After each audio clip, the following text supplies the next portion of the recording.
매일 성경 큐티 힌트 2025년 5월 10일 시편 119편 145절에서 160절까지 말씀. 여호와여, 내가 전심으로 부르짖었사오니 내게 응답하소서. 내가 주의 교훈들을 지키리이다. 내가 주께 부르짖었사오니 나를 구원하소서. 내가 주의 증거들을 지키리이다. 내가 날이 밝기 전에 부르짖으며 주의 말씀을 바라싸우며 주의 말씀을 조용히 읊조리려고 내가 새벽녘에 눈을 떴나이다. 주의 인자하심을 따라 내 소리를 들으소서. 여호와여, 주의 규례들을 따라 나를 살리소서. 악을 따르는 자들이 가까이 왔사오니 그들은 주의 법에서 머니이다. 여호와여, 주께서 가까이 계시오니 주의 모든 계명들은 진리니이다. 내가 전부터 주의 증거들을 알고 있었으므로 주께서 영원히 세우신 것인 줄을 알았나이다. 나의 고난을 보시고 나를 건지소서. 내가 주의 율법을 잊지 아니함이니이다. 주께서 나를 변호하시고 나를 구하사 주의 말씀대로 나를 살리소서. 구원이 악인들에게서 멀어짐은 그들이 주의 율례들을 구하지 아니함이니이다. 여호와여, 주의 긍휼이 많으오니 주의 규례들을 따라 나를 살리소서. 나를 핍박하는 자들과 나의 대적들이 많으나 나는 주의 증거들에서 떠나지 아니하였나이다. 주의 말씀을 지키지 아니하는 거짓된 자들을 내가 보고 슬퍼하였나이다. 내가 주의 법도들을 사랑함을 보옵소서. 여호와여, 주의 인자하심을 따라 나를 살리소서. 주의 말씀의 강령은 진리이오니 주의 의로운 모든 규례들은 영원하리이다. 아멘.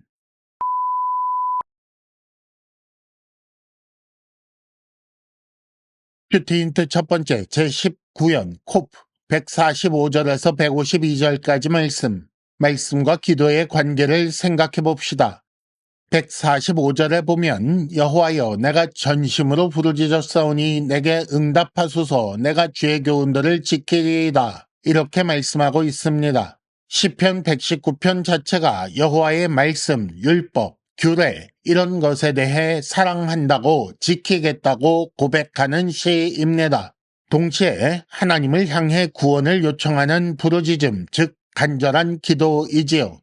그렇기 때문에 말씀과 기도의 관계는 무엇인지 생각해 보아야 합니다. 먼저 시인은 어떻게 기도했는지 보시겠습니다.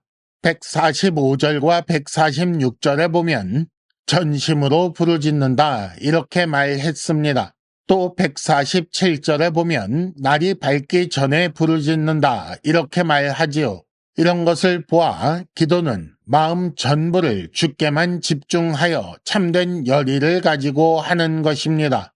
그렇다면 기도의 목적은 무엇입니까? 145절에 보면 내게 응답하소서. 내가 주의 교훈들을 지키리이다 라고 했고 146절에 보면 나를 구원하소서. 내가 주의 증거들을 지키리이다 라고 했습니다.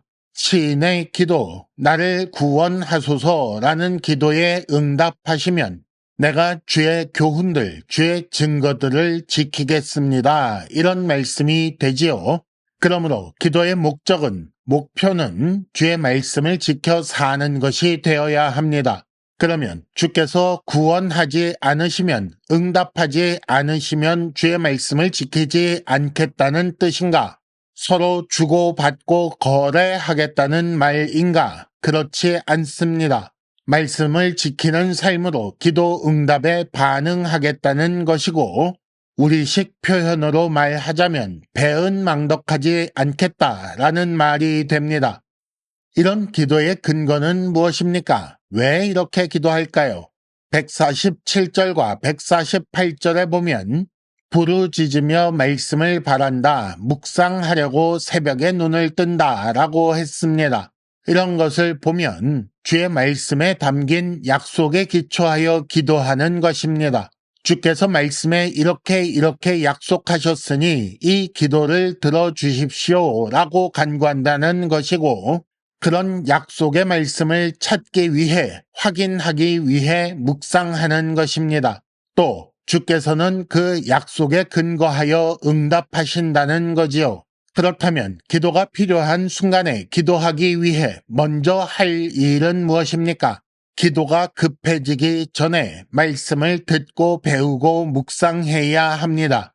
그래야 기도가 필요할 때 즉시 기도할 수 있지요. 시인의 경우 152절에 보면 전부터 주의 증거들을 알고 있었다고 했습니다. 힌트 첫 번째, 하나님의 말씀을 들은 사람만 하나님께 말씀을 알을 수 있습니다.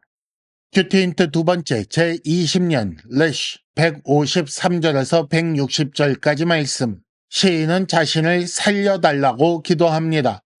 154절에 보면 주의 말씀대로 나를 살리소서라고 했고 156절에 보면 주의 규례들에 따라 나를 살리소서라고 합니다. 주의 백성은 주의 은혜로 말미암아 죽음을 두려워하지 않을 수 있게 된 존재입니다.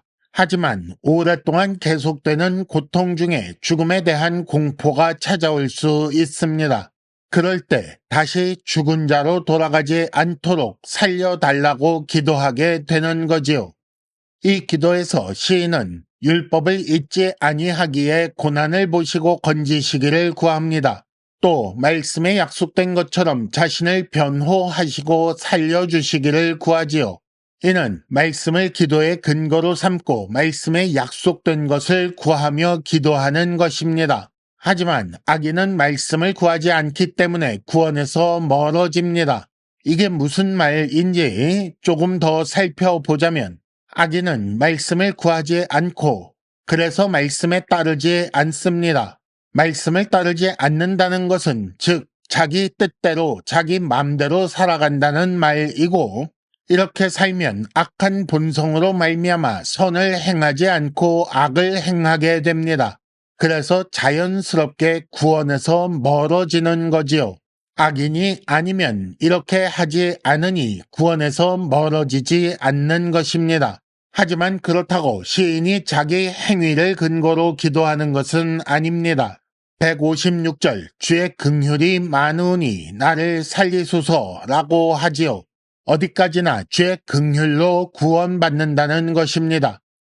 시인은 핍박하는 자들, 대적들이 많아도 여전히 말씀을 떠나지 않습니다. 오히려 말씀을 지키지 않는 거짓된 자들을 보고 슬퍼합니다. 그들과 달리 시인은 주의 말씀을 사랑하지요. 이런 사랑은 시인이 언약관계에 있다는 증거입니다. 그래서 시인은 주의 인자, 즉 언약관계 내에서만 베푸시는 사랑을 구하는 것입니다. 말씀을 사랑하고 말씀에서 발견한 약속과 주의 긍휼에 의지하여 기도하는 것은 언약에 충실한 자들의 특징입니다. 그리고 이렇게 언약에 충실한 자들은 언약적 사랑을 구할 근거를 가지는 것입니다. 힌트 두 번째, 주의 백성은 주의 사랑을 요구할 수 있습니다. 그렇다면 당신은 주의 백성입니까? 달리 말해 주와 맺은 언약에 충실한 자입니까? 이상으로 2025년 5월 10일 매일 성경 큐티 힌트를 마칩니다. 여러분 큐티를 통해 은혜 많이 받으시기를 바랍니다.